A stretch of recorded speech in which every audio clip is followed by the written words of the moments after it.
ये महाभारत होने का मेन कारण क्या था?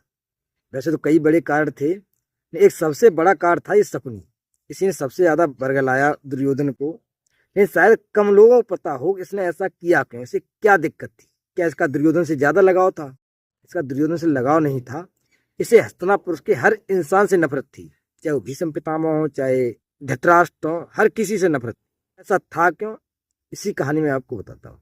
कहानी उस समय की है जब भीष्म पितामह धृतराष्ट्र के लिए लड़की ढूंढ रहे थे। काफी राज्यों में खबर फैली हुई थी, लेकिन धृतराष्ट्र के अंधे होने की वजह से शादी होने में दिक्कत आ रही थी। कोई भी राज्य अपनी लड़की को उन्हें नहीं देना चाहता था।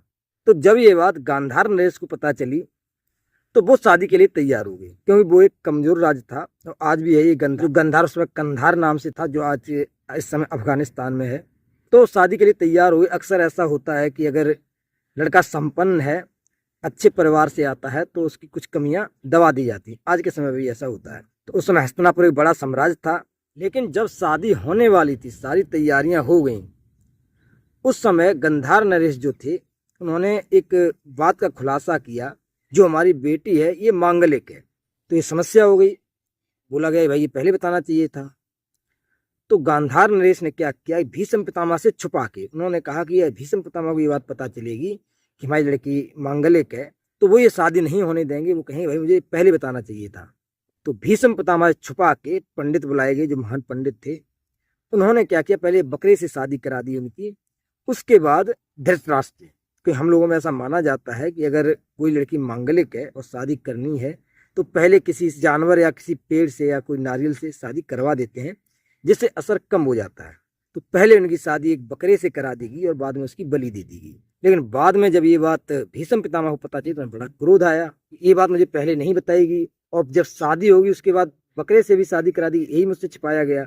इस बात से भीष्म पितामह काफी नाराज हुए और इसके बाद भीष्म पितामह ने गांधार नरेश सहित उन्हें पूरे कुलवे को जेल में डलवा दिया।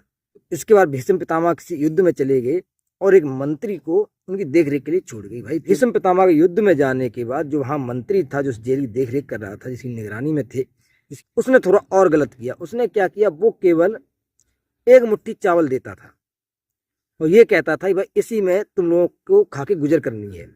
गांधार नरेश और पूरा कुल जेल में, और केवल चावल एक मुट्ठी मिलेंगे तो कैसे काम चलेगा। वो दो दो तीन तीन चावल सबके हिस्से में आते थे, उसी से वो गुजर करते थे। लेकिन ऐसा कैसे संभव था? धीरे धीरे उनमें से लोगों की मृत्यु होने लगी भूख की वजह से।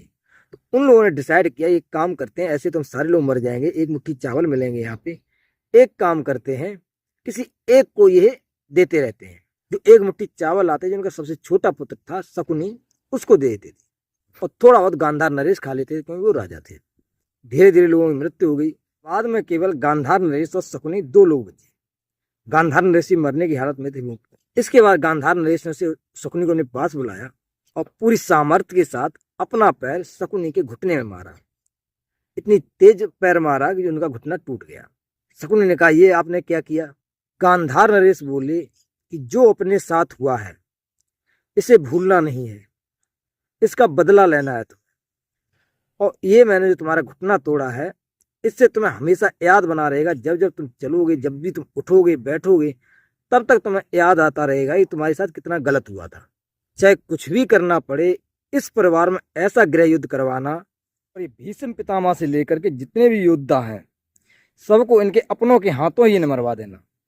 और दूसरी चीज, हमारी जब मृत्यु हो जाए तो हमारी अस्थियां जो बचे उनको कहीं भी गंगा जी में प्रवाह मत करना, उनको रखे रहना और उनके पासे बनाना। तुम वो ऐसे पासे होंगे जो तुम्हारे ही इशारे पे चलेंगे, जो तुम चाहोगे उनमें वही होगा, जो आगे आपकी मदद करेंगे। तो दोस्त यही चीज़ थी, शकुनी को हमेशा अपने पिताजी की बात याद रहती थी और हमेशा इसी फिराक में रहता था कि किस तरह से हम किस तरह से बदला ले सकें।